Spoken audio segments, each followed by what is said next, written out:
Magandang araw sa inyo. Ako si Dr. Miguel Santos, ang inyong doktor na nag-aalaga sa mga nakatatanda. Sa aking mga taon ng pagseserbisyo, nakita ko kung paano ang mga simpleng bagay na ating pinipili araw-araw ay may malaking epekto sa ating kalusugan pagdating ng ating ginintuang panahon. Mayroong isang nakatagong panganib na tahimik na nakaupo sa inyong refrigerator ngayon.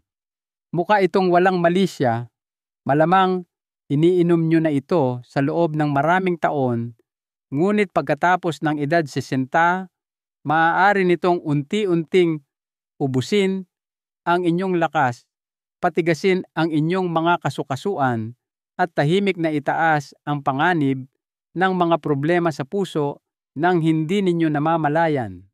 Sa katunayan, isang malawakang pag-aaral sa American Journal of Clinical Nutrition ang natuklasan na ang ilang karaniwang uri ng gatas na madalas na may tatak na healthy ay direktang nauugnay sa mas mataas na pamamaga, mas mahinang buto, at mas mabilis na paghina ng pag-iisip sa mga nakatatanda. Ang problema ay hindi lang kung anong gatas ang iniinom mo, kundi kung ano ang epekto ng gatas na iyon sa iyong tumatandang katawan sa paglipas ng mga linggo, buwan at taon. Ngayon, alam ko kung gaano kakomportable ang tatasan ng gatas sa umaga. Ang mga alaala na dala nito ang init ang nakasanayan. Pero paano kung sabihin ko sa inyo na sa isang simpleng pagpapalit lang, mapoprotektahan ninyo ang inyong puso, masuportahan ang inyong mga buto, at maramdaman na mas magaan, mas matalas, at mas buhay. Ang pagtanda ay isang bagay na haharapin nating lahat, ngunit ang pakiramdam na malakas, balanse, at may kontrol iyan ay isang bagay na maaari pa rin ninyong piliin tuwing umaga. Sa araw na ito, ipapaliwanag ko sa inyo ang 4 na uri ng gatas na dapat iwasan ng mga senior na edad 60 pataas at ang 4 na mabisang alternatibo na makakatulong na ibalik ang inyong lakas, pabutihin ang panunaw, at suportahan pa ang mas mahimbing na tulog at memorya. At maniwala kayo, isa sa mga magagandang gatas na ito ay hindi gaanong napapansin. Malamang hindi nyo pa nga alam na mayroon nito, ngunit sinasabi ng siyensya na makakatulong ito na bawasan ang pamamaga at protektahan ang inyong utak. Kaya't samahan ninyo ako hanggang sa dulo. Ngayon, kung mahalaga sa inyo ang inyong kalusugan at kalayaan sa mga ginintuang taon na ito, iwanan ninyo ako ng isang mabilis na komento. Anong uri ng gatas ang karaniwan ninyong iniinom? Gusto kong marinig mula sa inyo. Sige, simulan na natin sa unang gatas na tila hindi nakakapinsala, ngunit maaaring naglalagay sa inyong puso sa panganib araw-araw. Una, ang whole milk. Ito'y malinamnam, malapot, at marahil ay nagpapaalala sa inyo ng mga almusal noong bata pa o ng mainit na tasa bago matulog. Ngunit para sa mga taong higit sa 60, ang whole milk ay tahimik na nagiging iba, isang mabagal na banta sa inyong puso. Isipin ninyo, isang tasa lang ay naglalaman na ng mahigit 4.5 gramo ng saturated fat. Maaaring hindi ito gaanong kalaki pakinggan, ngunit natuklasan ng mga mananaliksik sa Harvard na sa mga nakatatanda ang araw-araw na pag-inom ng whole milk ay nauugnay sa 18% na mas mataas na panganib ng sakit sa puso. Habang tayo'y tumatanda, ang ating mga ugat ay natural na tumitigas at bumabagal ang ating metabolismo. Ibig sabihin, hindi na napoproseso ng katawan ang taba tulad ng dati. Kaya sa bawat pagbuhos ninyo ng basong iyon, para na rin ninyong tahimik na pinapakain ng karagdagang presyon ang inyong puso at sa paglipas ng panahon, ito'y naiipon. Maaari ninyo itong mapansin bilang pagkapos ng hininga habang naglalakad o isang uri ng paninikip ng dibdib na hindi ninyo maipaliwanag. Madaling isisi sa pagtanda, ngunit madalas ito'y ang inyong dieta na bumubulong sa pamamagitan ng mga sintomas. At narito pa ang isang issue, mataas din sa calories ang whole milk na nagiging problema kapag bumababa na ang masa ng kalamnan at bumabagal ang pagkilos. Kahit kaunting pagtaas ng timbang ay naglalagay ng dagdag na presyon sa inyong mga tuhod, balakang at likod bukod pa sa pagtaas ng panganib para sa type 2 diabetes at paglala ng problema sa bato. Dagdag pa rito, maraming senior ang nagiging lactose intolerant nang hindi namamalayan. Kaya ang baso ng gatas na iyon ay maaaring mismong dahilan ng inyong pag-bloated o sama ng tiyan. Kaya kung ano ang pakiramdam na komportable ay maaaring nakatagong stress pala sa inyong buong sistema. At kapag ang inyong puso, panunaw at mga kasukasuan ay mas hirap nang magtrabaho pagkatapos ng iced tea, marahil oras na para bitawan ang whole milk at palitan ito ng mas matalinong pagpipilian. Dumako tayo sa susunod at ito'y masakit tanggapin dahil balot ito sa tamis at mga alaala. Susunod ay ang sweetened condensed milk. Ang maliit na lata na iyon ay maaaring magpaalala sa inyo ng mga pistang pampamilya, masasarap na panghimagas o malinamnam na dagdag sa inyong kape sa umaga. Ngunit sa likod ng tamis na iyon ay nagtatago ang isang tunay na banta. Isang kutsara lang o isa ay naglalaman ng halos 10 gramo ng added sugar. At maging tapat tayo, walang gumagamit ng isang kutsara lang.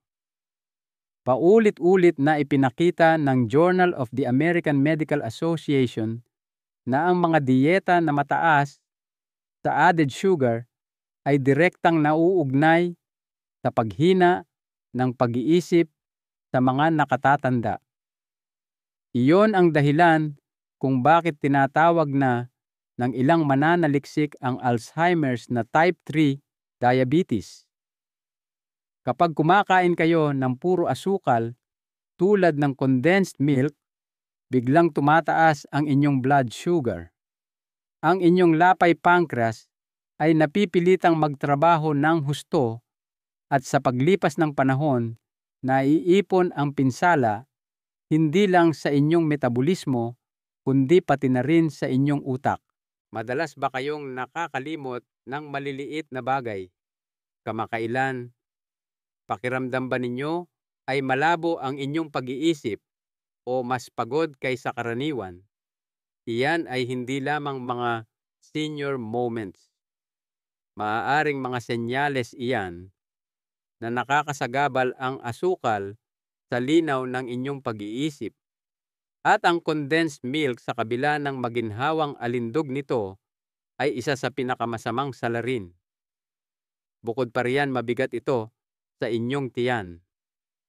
Ang malapot nitong tekstura ay nagpapabagal sa panunaw at nagdudulot ng bloating, kabigatan at panghihina. Bumabagsak ang inyong lakas, nagugulo ang inyong tulog at lahat ay parang mas mahirap. At pagdating sa inyong puso, pinapamaga ng asukal ang inyong mga ugat at pinapataas ang inyong triglycerides, tahimik na sinisira ang mga daluyan ng dugo at pinapataas ang panganib ng stroke. Hindi lang ito tungkol sa panghimagas. Tungkol ito sa kung paano nagiging tunay na kahihinatnan ang maliliit na nakasanayang ginagawa araw-araw. Tuloy tayo dahil ang susunod na gatas ay tila malusog ngunit may nakatagong lason sa loob. Ngayon, pag-usapan natin ang rice milk. Mukha itong banayad, hindi ba plant-based dairy-free perpekto para sa mga senior na hindi kaya ang lactose? Ngunit narito ang katotohanang walang nagsasabi sa inyo ang rice milk ay maaaring isa sa pinakamasamang pagpipilian para sa mga nakatatanda. Ito'y gawa sa puting bigas at tubig at bagamat mukhang hindi nakakapinsala, ang tunay ninyong iniinom ay isang baso ng halos walang kailangan ang inyong katawan at mayroon pang isang bagay na tiyak na hindi nito kailangan. Sa simula, halos wala itong protina. Ang isang tasa ng rice milk ay karaniwang nag-aalok ng mas mababa sa 1 gramo. Para sa mga taong higit sa 62 ito ay isang problema. Ang inyong mga kalamnan ay natural na humihina sa edad. Tinatawag itong sarcopenia. At kung walang sapat na protina, mas mabilis bumaba ang inyong lakas, balanse, at kakayahang kumilos. Maaari ninyong mapansin na mas pagod kayo o na ang pagtayo mula sa upuan ay mas mahirap kaysa dati. Iyan ay ang inyong katawan na humihingi ng suporta at hindi ito ibinibigay ng rice milk. Ngunit narito ang tunay na panganib, ang palay ay sumisipsip ng arsenic mula sa lupa, isang nakalalasong heavy metal. At kapag ang bigas ay pinoproseso para maging gatas, mas nagiging puro ang arsenic na iyon. Isang ulat mula sa Consumer Reports ang nagbabala na ang pangmatagalang pagkakalantad sa inorganic arsenic mula sa mga produktong gawa sa bigas ay maaaring humantong sa pinsala sa bato, stress sa atay, at mas mataas na panganib sa kanser lalo na sa mga matatandang may mahina ng mga organo. Para palalain pa ang sitwasyon, ang rice milk ay may mataas na glycemic index. Mabilis nitong pinapataas ang blood sugar kahit na ito'y dairy-free. Maaari itong maging mapaminsala para sa mga senior na may pre-diabetes o type 2 diabetes. Ang ilang tatak ay nagdaragdag pa ng mga pampatamis na ginagawang isang bomba sa blood sugar ang dapat sanay magaan na gatas. Kaya't habang ang rice milk ay may tatak na malusog sa loob, nito'y kulang sa mga pangunahing sustansya at naghahatid ng mga nakatagong panganib na hindi kailangan ng inyong katawan lalo na ngayon. Tuloy pa tayo dahil ang susunod ay maaaring nasa inyong refrigerator ngayon at mas tuso pa ito. Ngayon, darating tayo sa mga flavored plant-based milk. Mukha silang isang malusog na pag-upgrade almond milk na may vanilla oat milk na may tsokolate kahit na coconut milk na pinahusay ng mga lasa at bitamina. Ngunit kapag binaligtad ninyo ang etiketa, lalabas ang katotohanan. Marami sa mga gatas na ito ay walang iba kundi mga pinatamis na inumin na nagpapanggap. Karamihan sa mga flavored milk ay naglalaman ng 10 hanggang 15 gramo ng added sugar bawat tasa. Halos kasindami na iyan ng isang lata ng soda. At kung sa tingin ninyo ay mas maganda pakinggan ang fruit juice concentrate o cane syrup kaysa sa asukal, mag-isip-isip kayong muli. Hindi alam ng inyong katawan ang pagkakaiba. Ang asukal na iyon ay nagpapataas pa rin ng inyong blood glucose pinapahirapan ang inyong lapay at nagpapataas ng pamamaga sa inyong utak at mga kasukasuan. Isang pag-aaral na inilathala sa neurology ay natuklasan na ang mga nakatatanda na may mataas na pagkonsumo ng added sugar ay may mas maliit na utak at mas mababa ang performance sa mga pagsusulit sa memorya. Hindi na lang ito tungkol sa diabetes o timbang. Tahimik na binabago ng asukal kung paano gumagana ang inyong utak at hindi sa magandang paraan. Ngunit hindi lang ito tungkol sa asukal. Ang mga flavored milk na ito ay madalas na naglalaman ng mga artipisyal na gum thickener at emulsifier, lahat idinagdag upang maging malapot at tumagal sa estante. Para sa isang sensitibong sistema ng panunaw, lalo na sa edad na 60, pataas ang mga additive na iyon ay maaaring magdulot ng bloating, hindi regular na pagdumi, at makagambala pa sa balanse ng hormone. Ang ilan ay may kasama pang mga sintetikong bitamina sa anyo na hindi kayang sipsipin ng inyong katawan. Kaya't habang sinasabi sa pakete na ito'y fortified, kaunti lang ang nakukuha ng inyong katawan at binabayaran ang halaga nito sa pamamagitan ng pagkalito at pamamaga. At ngayong nakita na natin ang 4 na uri ng gatas na dapat iwasan, ibahin natin ang usapan dahil ang susunod na bahagi ay kung saan ito nagiging puno ng pag-asa at masarap. Tingnan natin ang 4 na matalinong pagpipilian ng gatas na tunay na sumusuporta sa kalusugan ng mga senior. Magsimula tayo sa isang mabisang pagpapalit, ang fermented soy milk. Hindi ito gaanong nabibigyan ng pansin, ngunit dapat lang dahil para sa mga nakatatanda, isa ito sa pinakamatalinong pagpipilian ng gatas na maaari ninyong gawin. Hindi ko tinutukoy ang regular na soy milk mula sa karton. Ang ibig kong sabihin ay fermented soy milk, ang uri na nagbibigay sa inyong katawan ng dobleng tulong ng protina at probiotics sa isang malinamnam na lagok. Una, pag-usapan natin ang protina. Pagkatapos ng 60, mas mabilis mawalan ng kalamnan ang inyong katawan. Bahagi lang iyan ng pagtanda. Kaya naman, kailangan ng mga senior ng mas maraming dekalidad na protina, hindi mas kaunti. Ang fermented soy milk ay naghahatid ng kumpletong protina, ibig sabihin, naglalaman ito ng lahat ng 9 na mahahalagang amino acid na kailangan ng inyong mga kalamnan upang manatiling malakas at gumagana.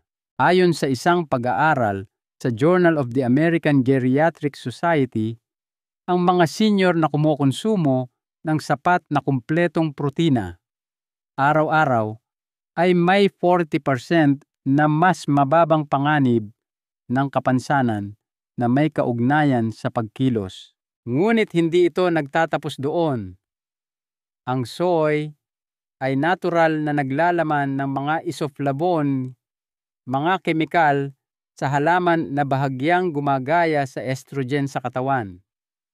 Para sa mga kababaihan, pagkatapos ng menopause, nakakatulong ito na protektahan ang densidad ng buto.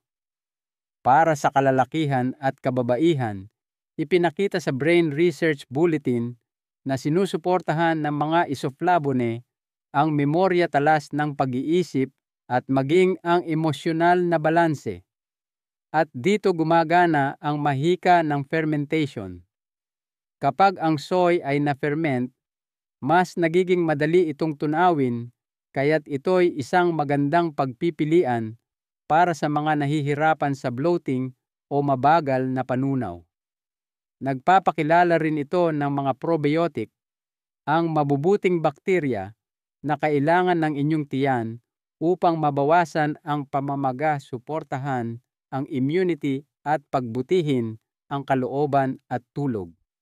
Ang kalusugan ng tiyan ay malalim na nauugnay sa kalusugan ng utak at ang mga fermented food ay isa sa mga pinakamahusay na kasangkapan para sa pareho. Walang kolesterol, napakababa sa saturated fat, at ang isang mainit na baso ng fermented soy milk sa umaga o gabi ay nakakaginhawa. Kung umaasa kayo sa tradisyonal na dairy o umiiwas sa gatas, ang isang pagbabagong ito ay maaaring magbigay sa inyong katawan ng mga sangkap na matagal na nitong hinahanap. Handa na para sa isa pang banayad na pag-upgrade. Pag-usapan natin ang isang gatas na magaan madali para sa tiyan at tahimik na mabisa para sa utak at puso. Susunod ay ang unsweetened almond milk, isang banayad ngunit mabisang kaagapay. Sa unang tingin, maaaring mukha itong masyadong malabnaw, masyadong magaan para may magawa. Ngunit huwag magpalinlang. Ang unsweetened almond milk ay isa sa pinakamalinis at pinaka-senior friendly na pagpipilian, lalo na kung binabantayan ninyo ang inyong puso, memorya o panunaw. Magsimula tayo sa kung ano ang wala rito: walang kolesterol, halos walang saturated fat, at higit sa lahat, walang added sugar. Ibig sabihin, hindi nito biglang itataas ang inyong blood sugar, papahirapan ang inyong lapay o iiwan kayong pagod at malabo ang isip tulad ng madalas gawin ng mga pinatamis na gatas. Isang pag-aaral na inilathala sa American Journal of Clinical Nutrition ay nagpakita na ang mga nakatatanda na nagbawas ng added sugar ay nakakita ng pagbuti sa memorya, kalooban at verbal recall sa loob lamang ng 12 linggo. Iyan ay tunay at nasusukat na pagbabago mula lang sa pag-alis ng asukal. Ngunit dito nagniningning ang almond milk. Mayaman ito sa vitamin E, isang fat-soluble antioxidant na nagpoprotekta sa mga selula ng inyong utak mula sa pinsala ng oxidative stress. Natuklasan ng pananaliksik mula sa Archives of Neurology na ang mga senior na may mas mataas na vitamin E ay may mas mababang panganib na magkaroon ng sakit na Alzheimer. Para itong nagbibigay ng isang hindi nakikitang kalasag sa inyong utak sa bawat lagok. At nariyan din ang salik ng panunaw. Ang almond milk ay natural na magaan sa tiyan. Walang lactose, walang kabigatan.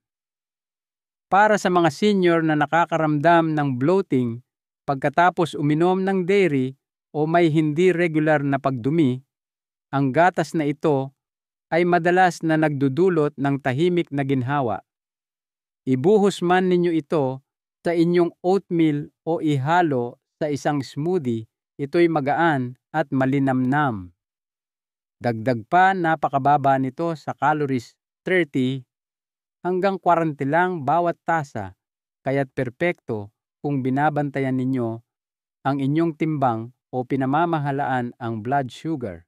At kung naghahanap kayo ng lasa, magdagdag lang ng isang kurot ng kanela o ilang patak ng tunay na vanilla. Sa ganoong paraan, kayo ang may kontrol. Ngayon, kung naghahanap kayo ng medyo mas malapot, isang bagay na sumusuporta sa inyong mga buto at nakakatulong pa sa pagtulog, dumako tayo sa isang masustansyang pagpipilian: ang calcium-fortified oat milk. Pag-usapan natin ang oat milk, ngunit hindi lang basta-basta. Upang makakuha ng tunay na benepisyo para sa inyong mga buto at pagtulog, gugustuhin ninyo ang calcium-fortified oat milk. Ito ay malapot na kakaginhawa at kapag pinili ng tama, maaari itong maging isang tahimik na araw-araw na protektor para sa inyong tumatandang katawan.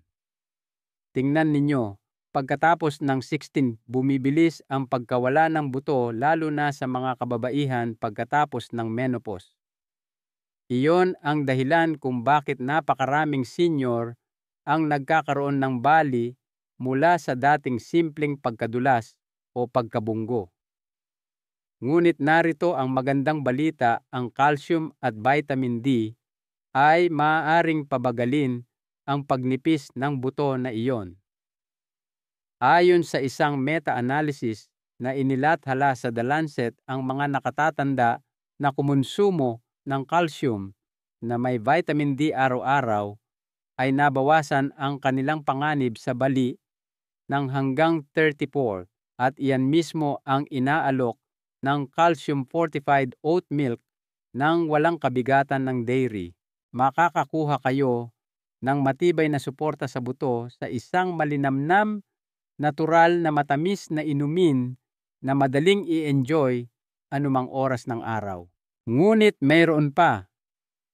Ang oat milk ay naglalaman ng beta-glucan, isang espesyal na uri ng soluble fiber na kumakapit sa kolesterol sa inyong tiyan at tumutulong na ilabas ito.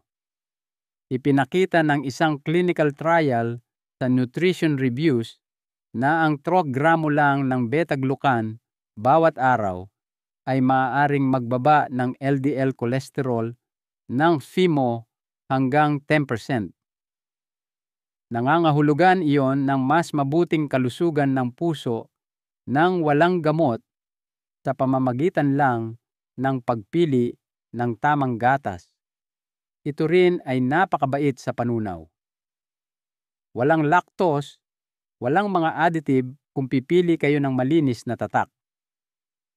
At narito ang isang sikreto na hindi napapansin ng marami, ang pag-inom ng mainit na oat milk bago matulog ay maaaring suportahan ang mas mahimbing na pagtulog.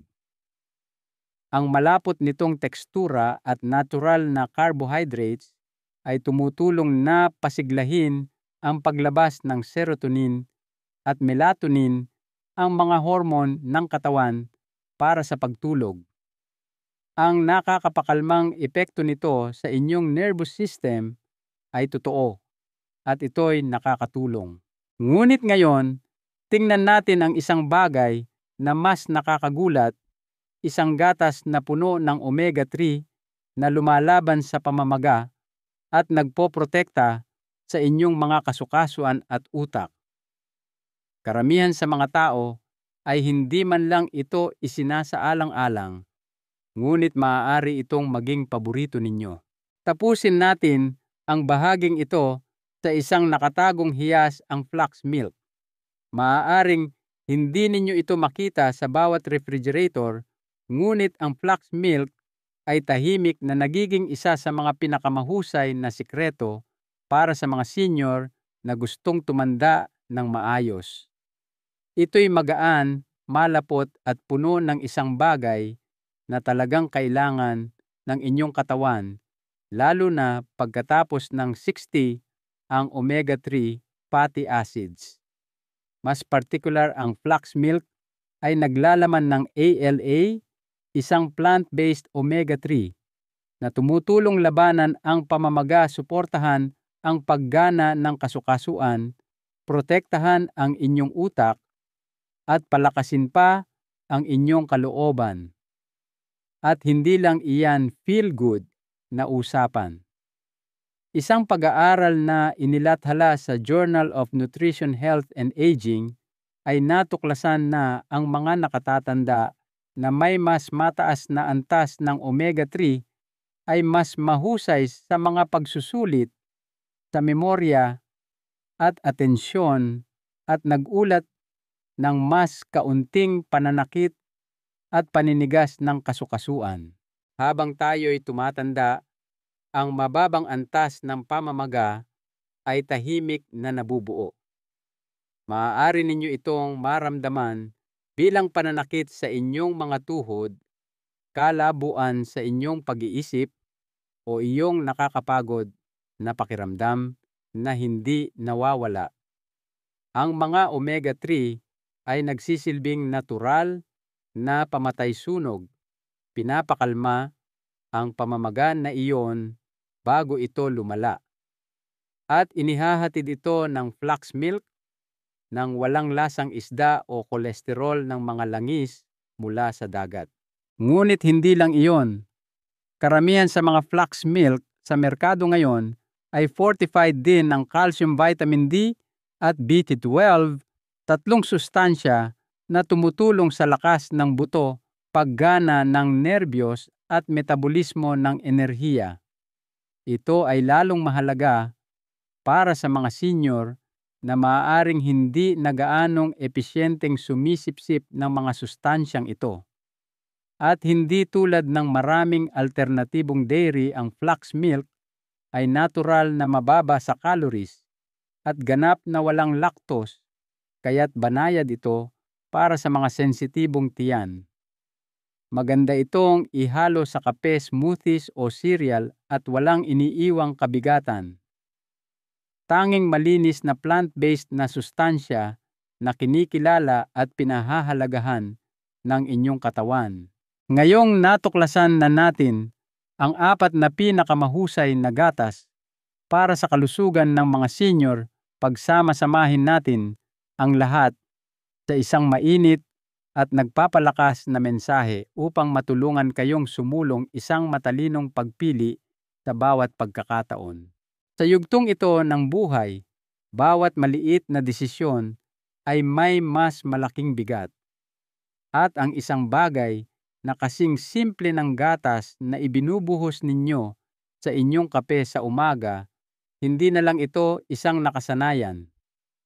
Ito'y maaaring tumutulong sa inyong katawan na manatiling malakas at malaya o dahan-dahang kumakalaban dito. Ngayon, natutunan ninyo ang tungkol sa 4 na karaniwang gatas na maaaring lihim na nagdudulot ng pinsala sa inyong puso, kasukasuan, panunaw, at maging sa inyong memorya. Ngunit, higit sa lahat, natuklasan ninyo ang 4 na simpleng kapalit, 4 na tahimik, ngunit mabisang pagpipilian na maaaring magpalakas ng inyong mga buto, protektahan ang inyong utak, at magbigay ng ginhawa ng walang kompromiso. Ang maganda rito, hindi ninyo kailangang baguhin ang lahat kaagad. Magsimula lang sa isang maliit na pagpapalit. Baka bukas ng umaga, piliin ninyo ang fermented soy milk sa halip na ang karton ng whole milk, o magdagdag kayo ng kaunting almond milk sa inyong tsaa. Alam na pinapalusog nito ang inyong puso habang kayo'y humihigop. Nararapat ninyong maramdaman na kayo ay magaan, malinaw ang isip, at may kontrol, hindi lang ngayon, kundi sa bawat araw na darating. Ang pagtanda ay hindi nangangahulugan ng pagsuko sa inyong mga paboritong gawain. Ito ay nangangahulugan ng paggawa sa mga gawaing iyon na mas matalino. At kapag pumipili kayo ng mga pagkain na tunay na sumusuporta sa inyo, ang inyong katawan at espiritu ay magpapasalamat sa mga paraang hindi ninyo inaasahan. Ang mahalagang aral dito ay ito: ang kalusugan sa ating pagtanda ay hindi resulta ng isang malaking desisyon, kundi ng kabuuan ng maliliit at matatalinong pagpili na ginagawa natin araw-araw. Ang pagpapalit ng inyong gatas ay isang simpleng unang hakbang, ngunit isa itong napakalakas na paraan upang sabihin sa inyong sarili, pinipili kong alagaan ang aking sarili. Kung nakaantig sa inyo ang payong ito, kung nagbigay ito sa inyo kahit isang ideya na maaari ninyong subukan, Gusto ko itong marinig mula sa inyo. Mag-iwan ng komento sa ibaba at sabihin sa akin kung aling gatas ang plano ninyong subukan. I-type lang ang salitang malakas kung handa na kayong gawin ang hakbang na iyon. At kung nahanap ninyo itong kapaki-pakinabang pakiclick ang like button, mag-subscribe para sa mas marami pang payo at ibahagi ito sa inyong mga kaibigan at pamilya. Magtulungan tayong lahat na magkaroon ng malakas na buto, matalas na isipan at mas magandang bukas na nagsisimula sa kung ano ang nasa inyong tasa ngayon.